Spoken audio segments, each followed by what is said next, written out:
Maloyo jopuonjre 150 mawuok e counties mopogore pachoka obago romo e county ma Kisii e tiegruok mar piny owacho e tiyo gi lony manyasani. Chenrono mar Ajira Digital Platform ibago e mbalariany ma Kisii kokelo kanyakla jopuonjre madwaro timo tije e mbui mar kedo kod onge mar tije mindiko mokwako jende pachoka.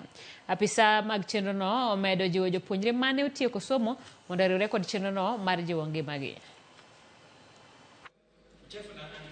And once you show them, they will be able to be that one I will not understand. So today we are in Kisii National Polytechnic. We have a team of 60 online workers who are from various constituencies within South Rift, all the way from Ravine, Njoro, Nakuru, Baringo, and Kisii, Nyamira. So we are happy to be here today.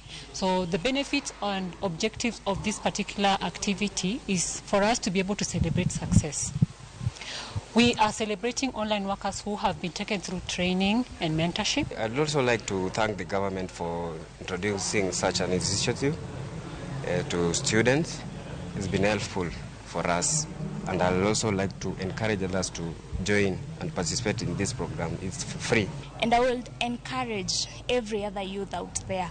The future is working online.